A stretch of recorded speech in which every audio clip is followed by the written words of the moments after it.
As a token and stuff when in the 70s and stuff, I'd see you guys play it. It's just, Rick Warner was just an inspiration when it came down to keyboards because he had that solid and I loved it ever since, man. Oh, Dave, you're too kind. Here's $1. Hang on. Well, you know what? We've all had some great memories in this place. I mean, we're talking about where the different stages have been located, all the years. I remember being in high school and coming here to see Mariner. Oh, yeah. And just loving that, was a big fan of those guys. And then later on to become friends with them and, trade stories and the years of playing with Bogart, playing with Salem Witchcraft. Quite a few different Detroit rock bands, and then the Rare Earth years were fantastic in terms of touring and you guys went learning. overseas, right? Explain. I'm sorry? You guys went overseas, right? Many times. Yeah. Yeah. Explain Yeah. in the beginning. I might have started late, but explain the things you're doing now with the guys in Rare Earth and all Okay. the guys again. Yeah, there's we have 3 former members and 1 current member of Rare Earth, and the band is Brother Earth, and we're working on our 2nd album right now. And then our bass player we have DNA to the Allman Brothers Right on. because James' brother was the bass player in the Allman Brothers on their 4 biggest records. So we pay tribute to the music of Rare Earth and tribute to the music of the Allman Brothers. And basically, we are,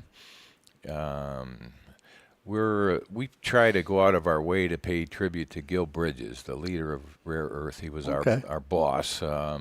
He's the guy that paid us and lost Gil to COVID years ago. Oh, that's too bad. And He was the white-haired guy. yeah, he was. Yeah. And Gil was legendary because he was in one band his entire life. I mean, they had a few different names, but basically he stayed with Rare Earth all the way through, and it's amazing. And unfortunately, because of the timing when he passed, there just wasn't enough attention, we don't feel, in terms of the mark that he made being the leader of that band and keeping the band together for so many years. I mean, they go back to the 60s, right? They go back when they were around Detroit as the Sunliners. I think that was in the early 60s. Wow. And then they became Rare Earth in 69 and signed with Motown and did 13 albums. They did some great funky. Who was the original drummer of that band? His name's Pete Rivera. Is he still around? He is still around. He lives in Washington State, I believe. Right.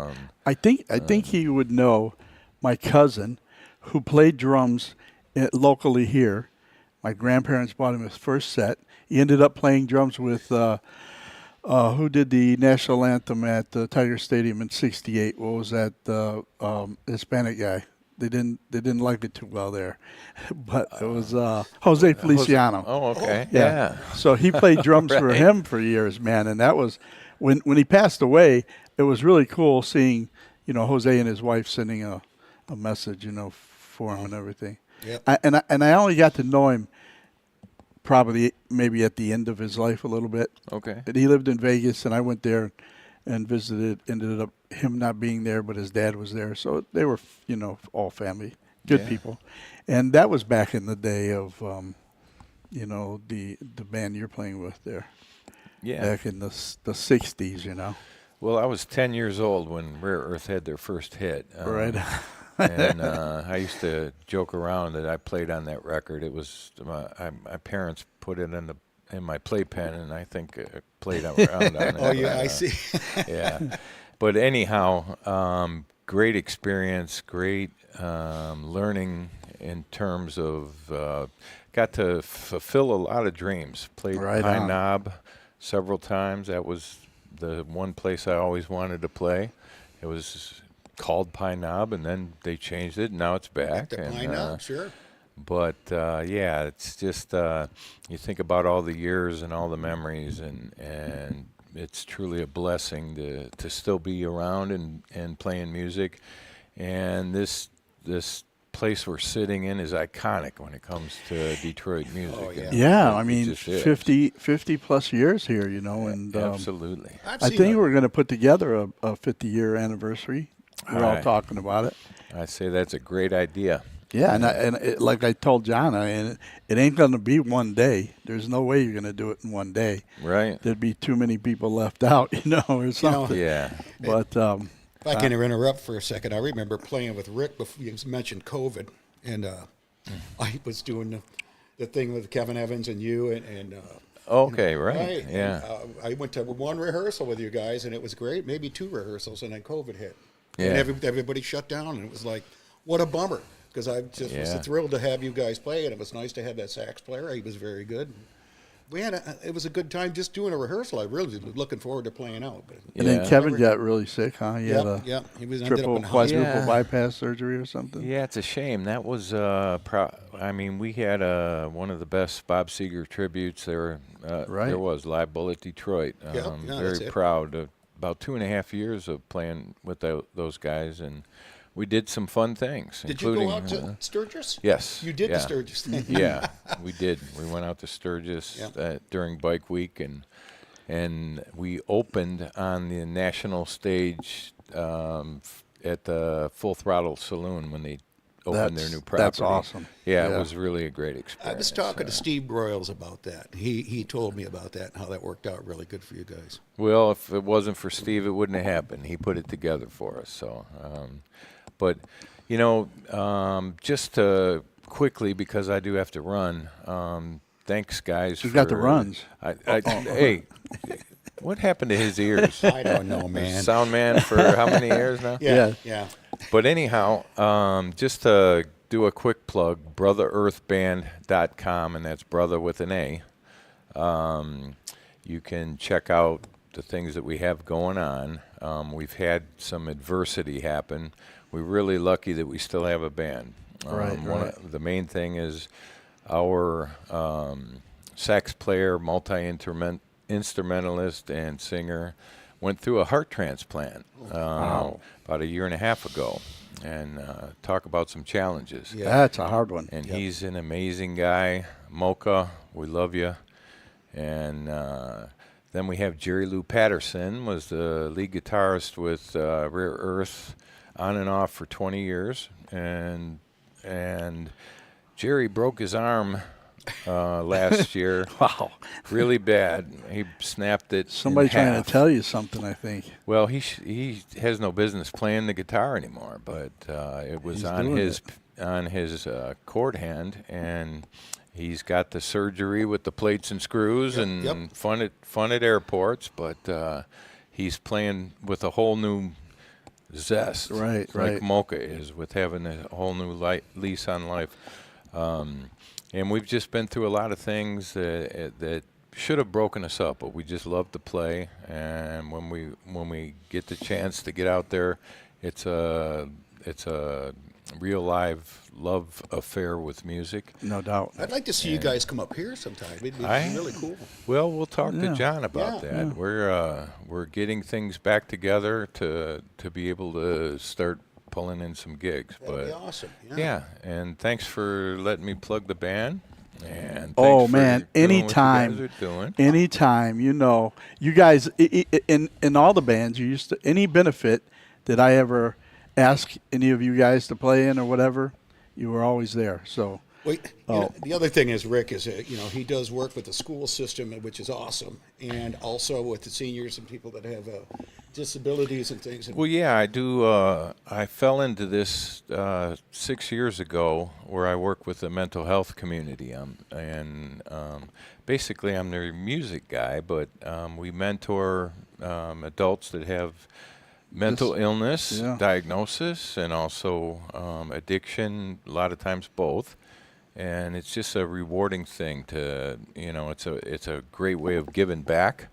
And it's kind of like music, where I can't believe that I get paid to do it, but it's just something that helps to keep you centered, especially the world we're living in and the way things are. Oh, Right. And of course, I'm always going to love kids in every capacity. You and me Well, both. the world needs more people like you, Rick. I mean, it's just Well, good to and- hear all that. I wish we had our brother Ronnie Bachman. Yeah, old Ronnie. Yeah. Oh, He had a magical program with kids, and the Walk This Way program, for those of you that are familiar with that. Mm-hmm. And with that, guys, I got to get on my horse and ride, but thanks for having me. It's awesome, Rick, to Appreciate see it. you every time, buddy. Thanks, All brother. right. All right. See ya. We'll have you back again All right. another roll, another fellas. time. Be careful out there, Rick. Why don't you bring your mic up a little bit? You keep on coming over like you're Yeah, a I know. I hunchback didn't, or I something. didn't want to trip over it on the Here, way out. I'll help you. Hang on, I can move it now. Peace out, fellas. All right, be safe. Okay, Marty, I got it. There we go. And we can pull it back a little bit. That'll give it some balance. There we go. Now we sound better. Now you're bent over still. Yeah, I know. Now I can sit up straight and not have to. Thank you, Marty. You're a good tech. I'm hitting it. There it is. But I've known that for many years, so. Uh-oh. You know, I was thinking some of them Pillsbury stories. Oh, Holy mackerel. he really did help John a lot here, and John loved him to death, and he lived right down the street on the same street that John's uncle's bakery was on. Huh. So I mean, remember you talking about Yeah. John's uncle's Yeah. bakery. Yeah. Yeah. You said you used to go there a lot. cousins bakery, man. And every birthday and everything, I was so graciously taken care of. I don't remember ever paying for a cake. I mean, really, man. I mean, you're talking about a sheet cake. Oh, I'll bet. Oh, yeah. And that's the Italian neighborhood, so they didn't waste any time. No, and that was they're Yugoslavian, Uh-huh. and hard workers. Look at John, man. He's putting in all kinds of time, for the last 30, 35 years with Blondie's, and then with this place, and him and I starting out here and getting it all rolling and everything, which was a whole year it took. We've probably talked about this before, but yeah. Besides that, I think tonight we got Fire Lake and Detroit Breakdown. oh yeah, so we got Bob Seger And Jay and Giles. Jay Giles, which You is can- yeah. which hey, I'll tell you what, man. If you don't come to this, I've seen both of these bands. Oh, yeah. And I mean, it's a great show, man. Well, the Jay Giles guys were here by themselves, and they rocked this place. It Yeah, was and packed. I'm a huge Jay Giles fan anyhow. Yep. Very first backstage pass I ever had in my life was Jay Giles. Wow, what a privilege. Yeah, yep. I And I saw was him. at Pine Knob. Yep. And I worked for Wonderland Music, and they Crazy. called. What was his name? Crazy? Clarence.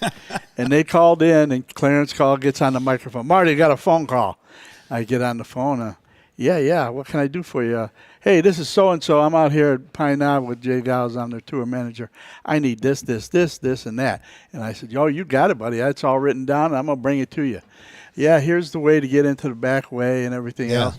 And me and my best friend Doug Scaglione went out there, and as he's pulling out all this stuff out of his pocket to pay us, these round Pine Knob backstage passes roll out. And I said, "Hey, man, can we have a couple of those?"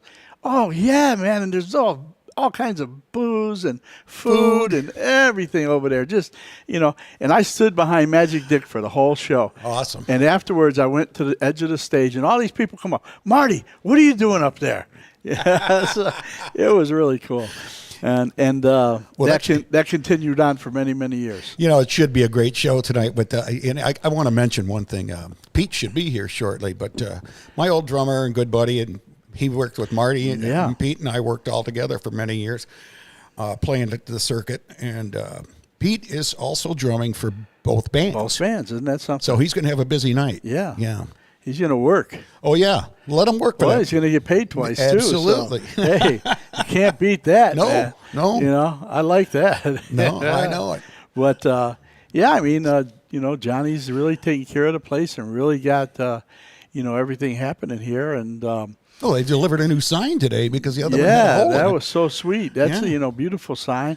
He's got cool T-shirts. I'm gonna talk him into making some Token Live T-shirts. That'd be cool. Yeah. That'd be cool. Yeah. Maybe we can get And both our heads in there or something on the front. Yeah, that would be good. That would be good. Maybe give them out. Right. As people come and visit with us, and we can give them a shirt. Hey, so listen. I'm willing to pay for them. Me too. I had to bring this up because I was waiting for you out front here for a little bit right. to get here, and you stopped at a garage An estate sale. estate sale, and you ended up picking up another guitar, An Alvarez, guitar. and it looked like it was brand new. It is. It looks brand new. Is right. That was a pretty good pick, buddy. And then all those cards, man. I can't believe you got an O.J. Simpson A rookie. ton of them though. There's like 4 or 5 OJs. I know there, it. It's You know, just- it's- and I looked at like Lynn Swan, and I pulled it up on my phone, and I put in the exact number of the card, Yep. and everything, and it was like $500 something bucks, and I'm going, holy smokes! I said, listen, buddy, I'll take that whole thing of cards for about $200 there. I told him 150. He says, no, 200. I said, you got a deal. Well, what's interesting too is that all those cards, when I looked at them, are in holders and in yeah. perfect Oh, yeah. condition. Yeah. Yeah, it ain't like I know. I've got a lot of cards at home, and I had stopped collecting. About 10 years ago, 15 years ago, maybe a little longer than that, maybe 20. But when I seen these cards, I was like, Oh, yeah. And I started looking in, like Mean Joe Green, and Yeah. I'm going, whoa, this card number is so and so. Topps card, yeah. Beautiful. Oh, it's worth. I'm like, holy smokes. Well, it's funny because you and me and Pete are the same because I have a tough time passing up garage you sales can't. and stuff, man. Oh, it's hard. I find so much good stuff, and that's why I say. Well, I gave you that. I sold you that thing for like $50 or something. oh yeah, Remember that phonograph thing? Yep. That was pretty cool. Yep. If I had a bigger house, right? Mm-hmm. I would have a room that is just like devoted to audio, music type of how stuff. it started. Yeah. It's funny you say that because I picked up some parts for that because I wanted to replace the spring and Right. with the winding unit. Yep. And I bought them at a garage sale, $20 for all these old Edison parts. wow. The weird thing about it was there was a speaker enclosure in there that is not electric; it's completely mechanical. And how they worked it was they had a cable with a cork that would go up into the horn, and that would mute it and change the volume. Wow. So I was gonna just put it up at the antique store and get rid of it at my shop. I like to see it. Well, Kevin goes, no, man. He goes, that's like how music and sound got started, Yeah, man. He goes, yeah. that thing's cool. Keep it. Yeah. we got to give a shout out to Les Paul, man, because, that dude did it. Oh. I mean, we wouldn't have 8 tracks, 4 track, none of that stuff. We wouldn't have a Gibson Les Paul I was or an SG. I was at the Rock and Roll Hall of Fame, and I saw the broomstick. Right, And right, he used to yep. carry that into Gibson all the time, Yep, and they yep. go, here comes the crazy guy with a broomstick. Yep. That's how I got its name. And it was nothing more than a railroad spike hanging in front of a voice pickup for a telephone Yep, system. yep. And Hey, and that dude, he designed Echoplex and all kinds of stuff. Yeah. That made my life easier. yeah, remember the old Echoplex, the Roland the 301s, the I had the 201? 555. That was the big one, Yeah, yeah. And I'd hit that thing. This dude used to do that sheriff song, When I'm With You or whatever. Yep, good tune. And I hit that sound on sound, and he moved his microphone away, and that note just kept going. Oh, yeah, yeah. And he's looking around, and what'd you do? I said, that's just a little added thing there, Yeah, right. Well, it's pretty funny cool. because how that used to work was that they had 6 heads in there, and you Uh-huh. say It's and a it go tape. across- It's a tape Yeah, and it's echo, yeah, a looping yeah. tape. Yep. And it's tough to find those. I hear. Oh man, and they're expensive too if you look for them. Right, and now- I felt bad because I had a 201, a 301, and a 555. And boy, was I a mistake ever getting rid of them. I just saw one the other day on Facebook, and I was talking to my brother Kevin about it, and I said, remember these 301s and the 201? He goes, yeah. He goes, try to find a tape for it. Yeah, and you had to use a demagnetizer for the heads. Oh, yeah. you Yep. had to and Because when you replace it the would tape, lose its Yep. would lose its Yep. continued sound, and then the word that you enunciated would dissipate real quick. that was the echo. That was like the first thing, before delay, The and digital delay. digital stuff. Yeah, Yeah, right. because the echo, it's so important, for the reverb, echo, all that room, Oh. different styles Yep. of reverb, like a room reverb and all that, where I used to just like the on the drums, toms, even a little bit on the kick drum, Yep. snare. You always had different settings on different, I love those SPX 90s, man. I'd have like 3 or 4 in a rack, and Yeah, I'm kind of chuckling because I the remember. guys from DC Drive. Now, this is the truth. When they were recording the album, Jimmy Romeo would call me up and say, "Hey, what is the delay time and reverb time on that? The one that you were doing on this and this and that." And so I was giving him all that. But all I got out of the whole deal, me and Pillsbury, was thanks, Marty. Thanks, Jeff. They didn't know who Marty is. They don't know who Jeff is. So I was really bummed, man. I didn't like that. I wasn't happy. Yeah, well, But it is what it is. Right. I was there and, proud to have been there. And great guys, I still keep in touch with most of them. Doug Cahan's down in Nashville, I believe, still. Jimmy Romeo's out there mixing and recording and all that stuff. I know Mike Romeo had a little setback with a stroke, and God, bless him. And you're always in my prayers. And I talked to Brian a few times, and Chance, I see him doing some stuff, recording and stuff. And, Joey, he's got his own little recording studio at his place. Yeah, man, I love him. it's funny is I set one up at my house.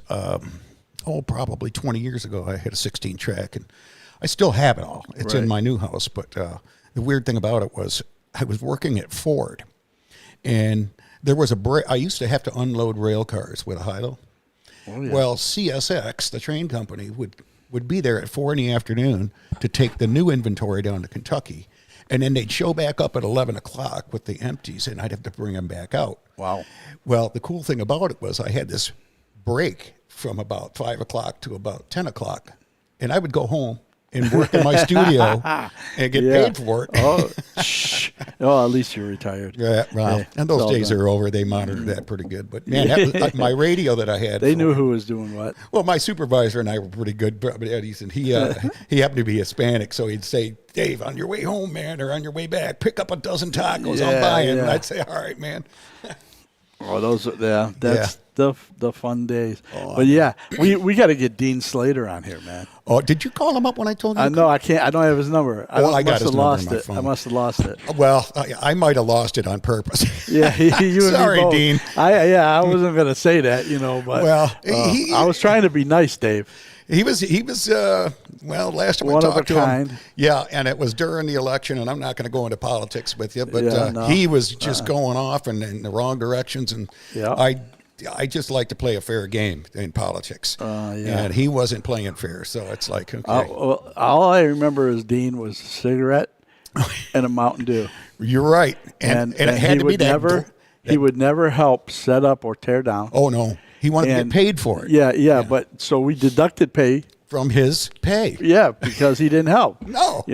So he didn't like that. No. I have a picture of him, of me over him. I'm like trying to explain something to him, Uh-huh. But I think I've seen that photo. yeah. Remember down in Lima, Ohio? Oh yeah, The Squirty Worm. Yeah, how could Which we was a forget car that? wash. Yeah, it was a car wash. Yeah, but it did get. He sent me a picture that got torn down finally. wow. Yeah, he said you can't ride the Squirty Worm anymore. Because I think I got drunk and went up there. And was Yeah, sitting I know. on I it. got up there.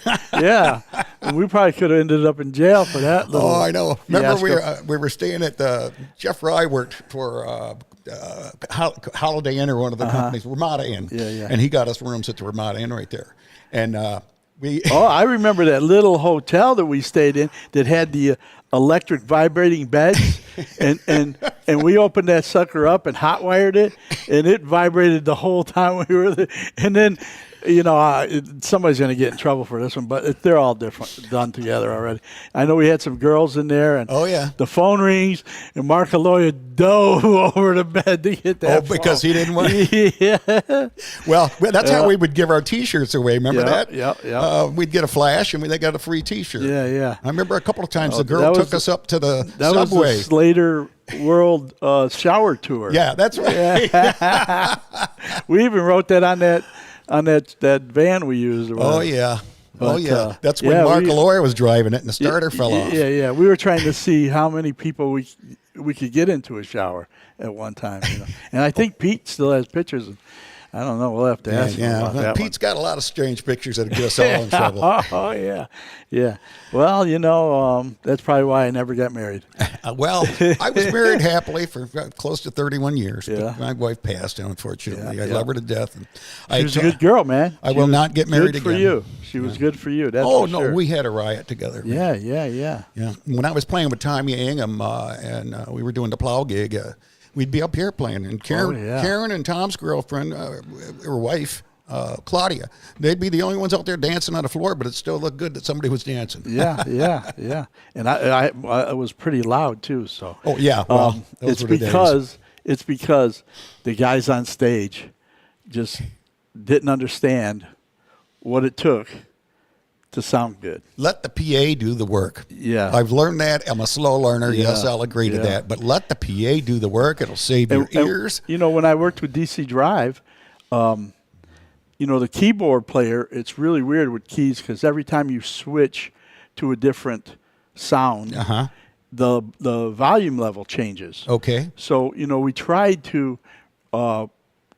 get in there and work out volumes to where they were really close, And once we did, I had a bass player that was a little loud, guitar player was a little loud, but they bought into it, Yeah. And that was really cool. But Well, I remember Jeff Rye and Dean Slater. Oh, yeah. It would turn into Battling dueling banjos battling with volume. the volume on stage, Right, and it was terrible because both of them are pretty fair guitar players. I really enjoyed I playing don't with know them. if they're very good. Well, I mean, I think Jeff's better than Dean. Well, I would. I'm not going to say anything because I'll get a phone call. Yeah, you know why I'm saying. Yeah, you were pretty good at razzing him. Oh, yeah. I still talk to Jeff. He's playing out in California. I do too, man. He came here. He's coming in to do benefits for me, man. I think he's doing what last time Scorpions. I played him. Yeah, Scorpions. I played with him here on a benefit thing. Yep. But yeah, he's doing a Scorpion show out in San Jose. Yeah, I think it was Pete Falk and Jeff. Yeah, it was just a 3-piece. Yeah. But boy, we only had one day to rehearse, and I'm like, I can't remember half these tunes, man. It's been 25 years. It's just it's like getting on a bike sometimes, Yeah, well, I fell off that bike a few times. Yeah. Well, I remember a night when me and you were fishing. I mean, it started out, we went to a strip bar. Yeah.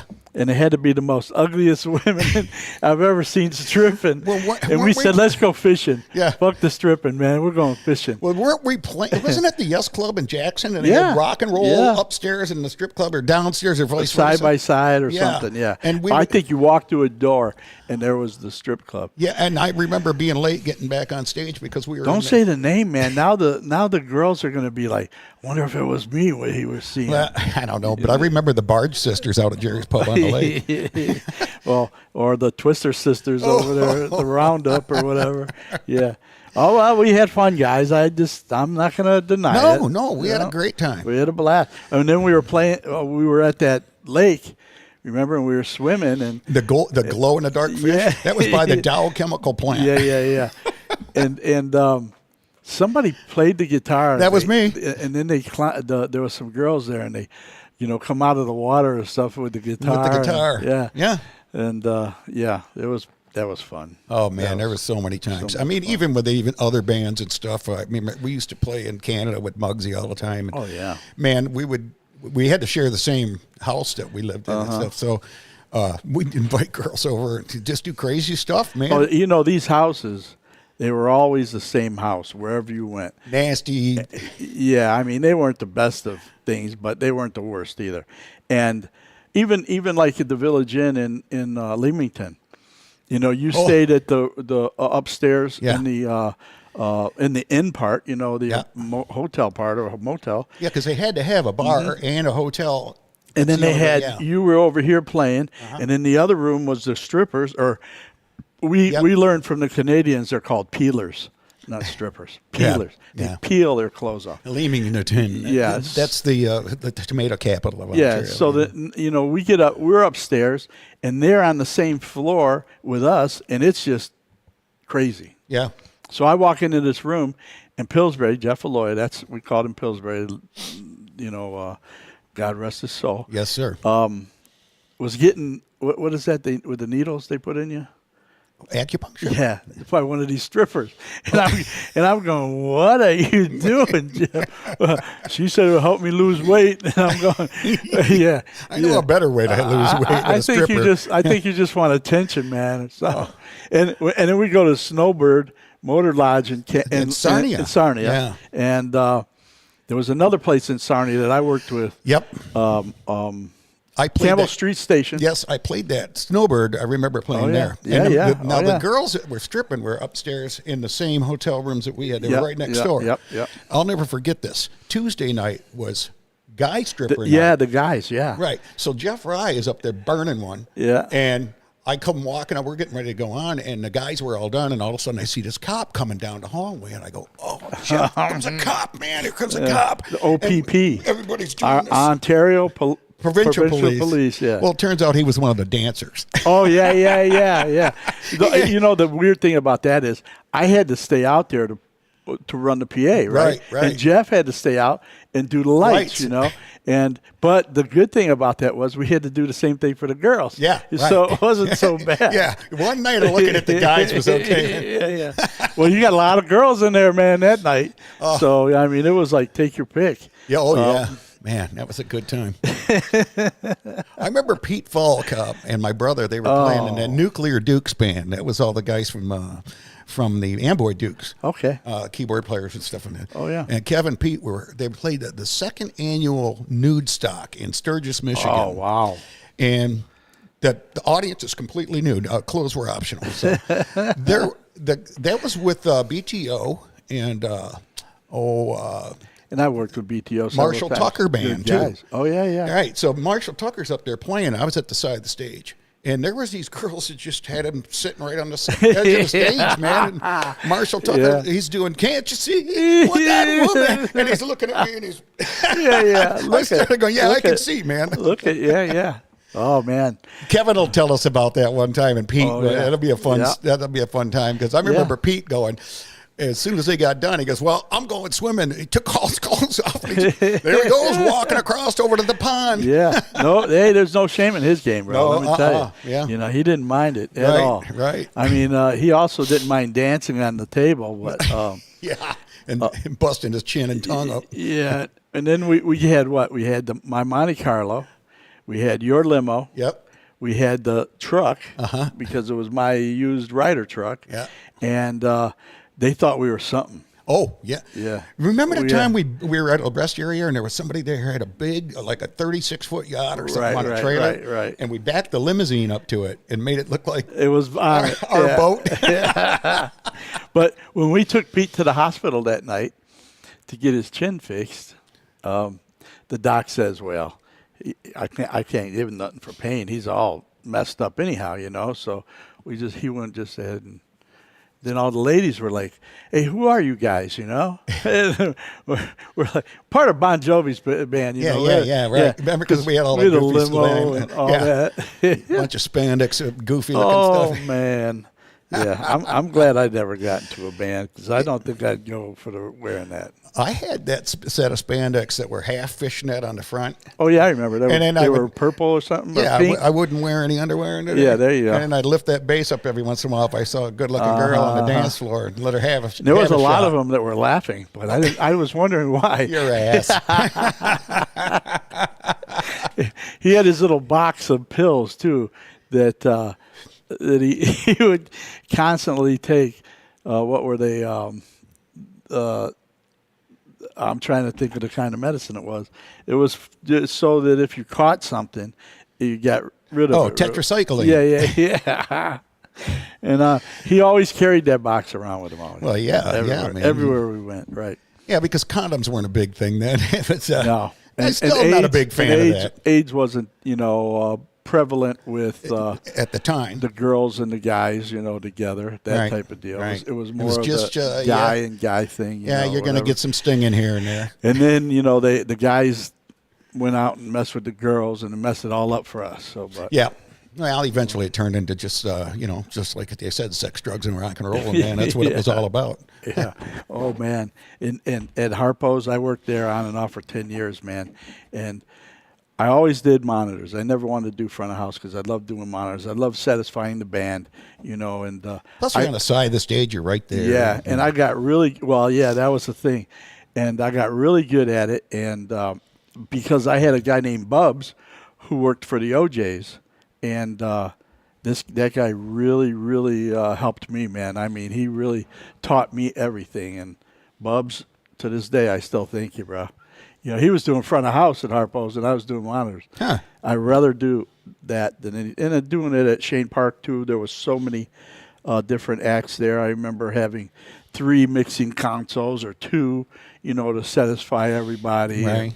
Because now it's digital and you got one board. And Oh, you can I see the save guys. it They got a tab, and they're Yeah. walking around doing the Yep. sound check and everything with Yep. the tab. They go right up to the drummer and say, "How's this sound to you?" Yep, And yep, yep. I go, "This is amazing." which would be which I would have loved. Oh, yeah, because sure. That would have been just a blast. That technology Yeah. is just, well, it's like we were talking earlier.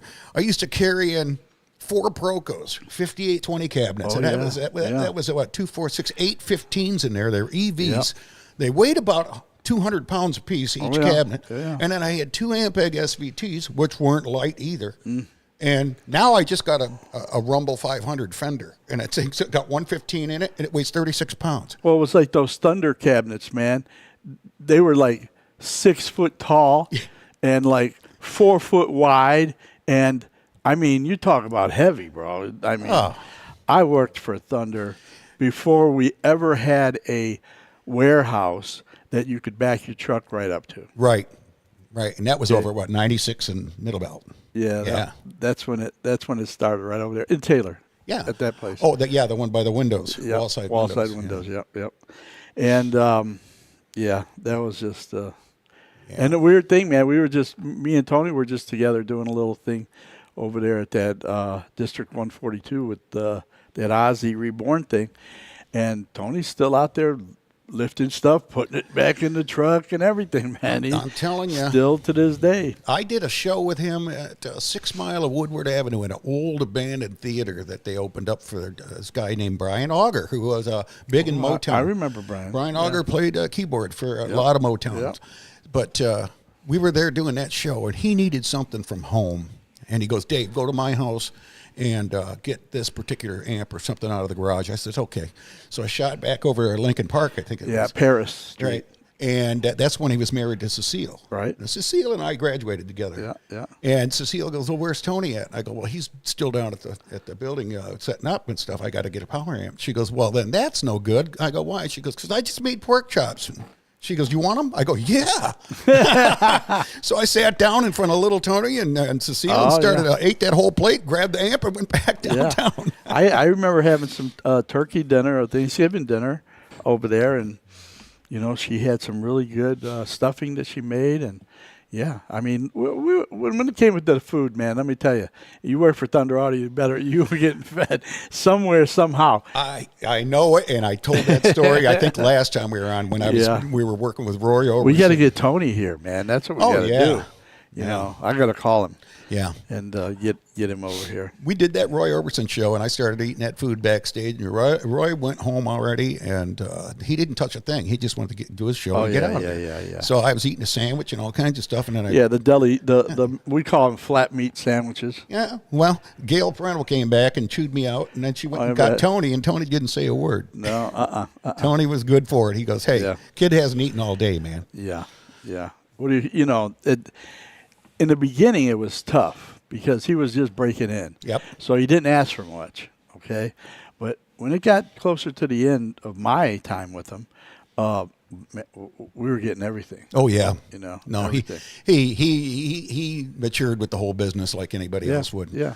And now he's doing great. I've been out to his house on the island and everything. And we got all these bands back here that have played here. It it blows me away that this is so cool. And at some point in time, we're going to have to take the camera out and do a little walk around thing with it, and there used to be a striper. Remember that club out in Ann Arbor? I think it was called the Second Chance. Okay. Right? Yeah, okay. yeah. They used to do a similar thing, only it wasn't photos; it was the contracts. Oh yeah, there you And go. I remember seeing Bob Seger, the King Bees. I saw their contract there. What was the song they did that was a hit? My Mistake. I love that tune, man. Yeah. If you remembered that was bad. Oh, that was a great tune, man. Yeah. But the B-52s, they were on there. Oh, so cool. Oh, but that's before they were doing, Love Shack. They were doing all the cool stuff. Yeah. I just like the hairdos, man. Living on your planet Idaho. And The hairdos, the beehive. Oh, yeah. Beehives. Oh, the two girls, yeah. Yeah, that was bad. Right. That was, in those late 70s, early 80s, or through the whole 80s. 80s, and yeah. most of a bit of the 90s, music was just happening, man. Oh, there was so many different genres of stuff going on. And Yep. Even when whatchamacallit came in, with all the Seattle stuff, the grunge, it was even cool then. I mean, it knocked out all them, Actually, I them like hair that. bands, I like that Oh, sound, yeah. yeah. Me too. I did. I thought it was pretty cool. I remember opening for Poison at the 7 Mile Blondies. Blondies. And that's what I was playing man. with Threat. And Pete Falk was in that group, of course. And that's when they were the flyers were sitting on the table. And if you remember the Look What the Cat Dragged In album cover, it had those four in drag on the front, and they looked pretty hot. Right. So when I picked up the paper, I go, hey, man. He was trying to hook up with them. I said, I said, hey, man, we're playing with an all-girl band. And, we're here. We're Called from Detroit. Poison. They're Called from Poison. Yeah, they're from California. I never heard of them. Yeah. So anyhow, we go to the dressing room. We shared the same dressing room. And I see these scroungy-looking dudes there, and I go, hey, man, where's are these girls? I thought we were playing with you. No, man, that's us, man. And I go, okay. I go, which one is this guy? Oh, that'd be me, man. And it was the drummer. And he goes, that'd be me. And I go, you do not want to know what I wanted to do to those rosy red lips. He laughed. We got a good chuckle out of it. With all the lipstick and the whole 9 yards. Man. Yeah. They had a rickety old motorhome that I think they had to rope start it a couple times. Good band, though. Oh, Good they're band. awesome to this day. Yep. Yeah. I dated a girl that her ex-husband's brother was their bus driver or truck driver. Right. One of the two, which was cool. I never got to see him back then, but I did see him live several times, and they put on a really good show. I mean, the guitar player, he wasn't like this. C.C. DeVille. Yeah, he wasn't like this phenomenal guitar player. But Very he tasty. He was Very very tasty. Yeah. Yeah. And that's the thing with soloing and guitars. I mean, it's like there's a guy, I can't think of his name, but he's done hundreds of thousands of guitar solos for songs. Mm-hmm. And it'll probably come to me at some point in time. But, man, I got to know him on Facebook, and he was so cool. He would, try and teach and help you out about soloing. And he just had umpteen amount of equipment, every kind of Marshall stack, high watt, Mesa Boogie, any sound that you could imagine. Yep. He had it there, and amazing guitar player. Those type of guys are. You're right. They are amazing. They're not stuck in one zone Genre, right? yeah. The Beatles were like that. They could do heavy if they needed to, and then they could just play the most beautiful guitar solo you've ever heard. George Harrison was very underrated. Oh, I know he was. So was Ringo Starr. I think Ringo was a fantastic drummer. Yeah. Especially because he was a left-handed drummer playing right-handed. So the way that he did his rolls and stuff like that. That's why it was so different. People were like, well, how did he do that? Yeah. How did he do that? I remember listening to Yellow Submarine, and I was listening to it real close, and I didn't realize that he, when it comes into the chorus, we all live in, he would take the snare off of his snare drum and just hit it as a raw snare. Without the snare. Without the drum. So it had that deep, resonant snare drum sound without a snare. Yep. And then when it came back into the verse, he'd flipped it back over, and man, what a just technical thing that nobody really Simple notices. But thing, yeah, something so simple but so cool. Supertramp used to do stuff like that. Supertramp. I never was a fan. Oh, that guitar player. I don't know. Man. He on Breakfast of America, there was a tune they did, and he just the whole lead solo was one note for about 26 bars. Right. And he uses a wah wah, and that's it. He doesn't change the note. I don't know, but I just couldn't listen to that. I mean, they were playing it so much. Yeah. Yeah. And that's what that was the days of like payola and stuff. Oh yeah. Where they would play songs over and over and over again, and you ended up liking them, whether you didn't in the beginning, right? But then you ended up whistling or whatever. Record label was paying off the DJ and DJs, the station, and they would just saturate it. Yep. It's called saturation. That's what it was. That's all it took, man. Yeah. To do that. But what time are we at? We got 2 o'clock. I think we've been jawing for about an hour. And what we're going to do is take a short break and then when the guys get here, I believe we got to set up for the singers from either band. Yeah. And they'll come and rap with us or something. Yeah. And remember, it's tonight.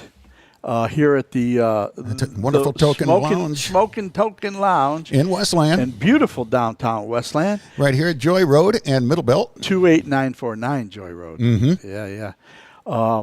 That's what happens when you own a place. You'll never forget the address. I never knew the address, but I played here 250 times. Umpteen amount of time. And in Plow, man, did I have that band sounding good. Oh, that was a great band. I love those guys. Johnny would always say, man, you mix that band so good. I said, well, it's theirs. They play so loud. For me to get over them, I had to be extra loud. Yep. And so, but Tommy Ingham singing, and then you got the vocal capability in the band, which I just don't see how that guy didn't make it at some point. I don't either, because man, he had. I don't know. Was it just his attitude? No. I mean, I didn't get to know the guy really well, but he always seemed really nice to me. He is. He's been a little not so active in the music business as much anymore, because just like the rest of us, we're getting old and tired. Yeah. And, but he did have a fantastic voice, and I've heard some of the stuff. I did. I worked with him a little bit in Weapons. They did Hot Town Summer in the City. I got a recording of it at home, and with Weapons, and man, that tune was awesome. Oh, and I asked that him. Guy Greg, the guitar player, died. Greg Doyle. Oh, Doyle, yeah. I played with Greg Doyle. He was in a group guy. of mine. I love Greg Doyle. Yeah, what a good guy. And then the drummer was Eric. In Weapons. Weapons, it was Fred Schmidt. And Joey Gatos. Pete Bankert. And Pete Bankert, yeah. And then, prior to Tom Ingham, they had Tom Farless, who was another phenomenal singer. I've never seen a guy that could smoke a bunch of cigarettes, do shots, and then go up there and wail. But that's how God made his voice. That's what made his voice. Oh, he used to do that Pat Benatar Promises in the Dark. Yeah. I couldn't believe the notes he was hitting in there. Going, man, Tommy is awesome. He was crazy as hell. Yeah. He used to come over to my house, man. We'd be partying until 4 in the morning. And I have to drive him all the way back to Detroit. Yeah. Good guy, man. Rest in peace, my brother. Yes, rest in peace, Tommy. Yeah. There's so many, it just, as we get older, this is what happens. Yeah, I know it. Pillsbury, everybody. I just, I'm surprised Terry I'm still Smith, here. My brother Terry, he was such a good dude. Yep. Greg Danick used to mention his name on it. Yeah. And then what's his name? He was a singer in a band in the neighborhood, heavy set dude. Jimmy Nicoletti had a stroke and, still tried to sing. It wasn't working too well. And then he had a heart attack and died too. But what a good guy. He ran the Bread for Life at a church, and he made it so big. He was, I think, bi-weekly, 1,500 families. Wow. And then when it was COVID, because him and Terry died during the COVID thing. So when it was COVID, after I had a heart attack, I wanted to give back to all these hospitals. So during COVID, I started just paying for it myself, me and my girlfriend, and we would get bagels and cream cheese and a bunch of it and take to these hospitals, the emergency rooms, right? Yeah. And we'd set the box outside. They'd come out and get it. So then my buddies tell me, hey, man, I got this Bread for Life thing, and all this stuff I get for free. I got cases of Timbits, the little donut. Yeah, Tidbits. Yeah. So he'd say, I'd come and get them, and they were like begging for them, man. Hey, can you bring us some more Timbits, And oh man, it was so cool. I had like 6 hospitals that I went to, and dropped off stuff to the emergency room, but because they saved my life. So Freddie Schmidt, I was talking to him just recently, a couple of days ago. We were shooting the breeze because I had mentioned to him I helped him last year deliver some food to underprivileged residents and women that have children that and he belongs to a food bank in his church. And he called me up and said, hey, can you help me deliver it? I said, yeah. So I said, I'd be more than happy to help you anytime. So today, I called him just the other day. Unfortunately, he's got a bad back right now, so he won't be doing his deliveries this year. Somebody else at the church will do it. That's for too him. bad. Yeah, but I was looking forward to helping him out because it makes you feel good to be able to give back to somebody who's given. What? I did it for years, raising my son on my own. I taught my son. My son was about 4 years old, and the first time, and we're taking all these gifts over to these kids and stuff. And he's going, Dad, what are you buying that stuff for them kids for? And I said, well, you just take it easy. You'll get it. Yep. And so the next year, we go to this place, and it's this little girl and her mother, and they lived in this mother-in-law type of apartment behind this house where you had to go up the stairs and all that. So we took, I took a bunch of food, in baskets, like laundry baskets. Okay. I'd fill a laundry basket up with, food for a week or something, all different kinds of food. And make sure you have a ham or a turkey or whatever the fixings were needed. And so we're up there, and I had left all their gifts in the car because I could only carry so much. Yeah. So I said, can my son stay here? I go get, yeah. So I come back up. When I come back up, they had this, like, Charlie Brown Christmas tree, with, like, one string of lights and a couple bulbs and some candy canes. And the little girl, and this tears me up every time I talk about it. The little girl grabs one of the candy canes. She goes to my son, here, this is for you. And I lost it, man. I was done. I told the lady, here's your stuff, man. I got to go. I was just Did your bawling. son ever get it? Oh, he got it, because then the next year he's going, Dad, when are we going to get the stuff for the Good. kids, man? Awesome, When man. are we going to get this food for the kids and everything? So that was always I kind of grew up like your son. I lived with my dad, too. Right. And me and my brother and sister. And my dad, there was a lot of kids on our neighborhood, just like in the 60s, that's how it was. But he got out of the Korean War and had kids.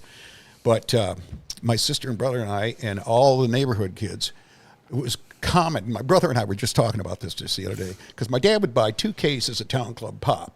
Lovely. And it was 25 cents a bottle, I think, at the time. Probably cheaper. Yeah, that's $2.40 for a case. Yeah. So we always had a refrigerator stocked with Town Club Pop all the and time. whoever came over was more than welcome to just help themselves to it. Yeah. But my dad would make a big pot of either gumbo or some sort of chicken noodle soup or something, chili, whatever. And he was always at work. He was a striving father. He supplied good, right. but he also fed the neighborhood kids. Oh yeah. And so that got instilled in me. And anytime I can cook and stuff, I have. That's like the one house I had over there in Taylor. It was like an old farmhouse. I remember that place. Big lot. Yeah. Oh yeah. And I made a home plate and a pitcher's mound. I had the big church lot there, and it was like all the neighborhood kids were there because I worked with all them kids on hitting and all that stuff. And my house was like the concession stand, except they got it for free. Yeah, that's awesome. Yeah. It was great. It was great. Well, didn't you guys used to work down at Tiger Stadium too? No, that was Mark Aloya and Jeff, Pillsbury. Okay, and our friend Jerry Zimmers, and a lot of dudes, Jerry Hill. Yeah, all them guys worked down there. Yeah. I didn't.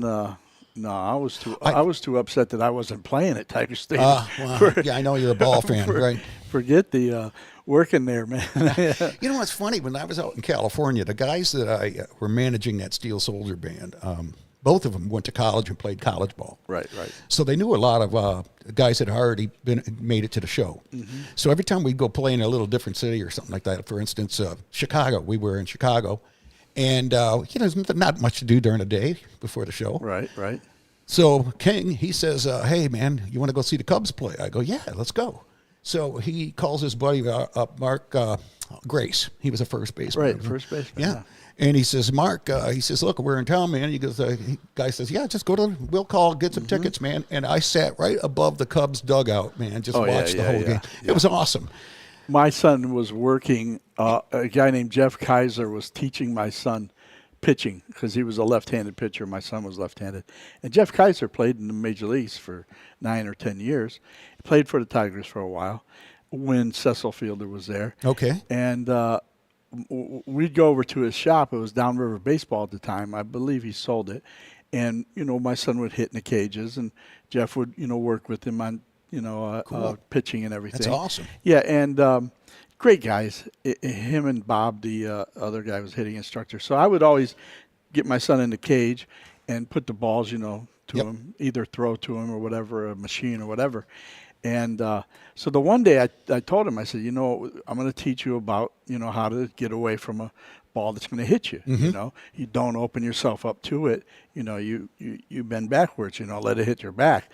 And so, I was hitting him and stuff. And then he wasn't crying. I mean, he was dealing it. Well, he was a catcher, wasn't he? No, he was lefty, so he couldn't catch. Oh, okay. He pitched, played first base, played outfield. Okay. And so I went up to pay Kaiser and Bob, and they're like, "Man, I wish more parents would do that." Oh, yeah. Because the kids were so scared of balls. And when I ran a place called Game On Sports Center, I used little golf ball size ping pong balls or whatever, and if it hit them, it didn't hurt them. Yeah, right. The guys, the kids that were scared of it, and then they got used to it.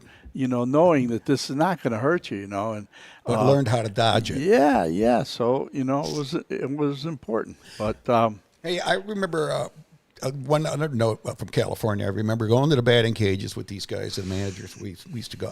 They laughed because I brought my Rawlings mitt out with me. Oh, yeah. Hey, here the guy's coming out there playing a band. He brings his mitt with him. Yeah. But anyhow, they also knew Andy Allenson. He was catcher for Detroit Tigers.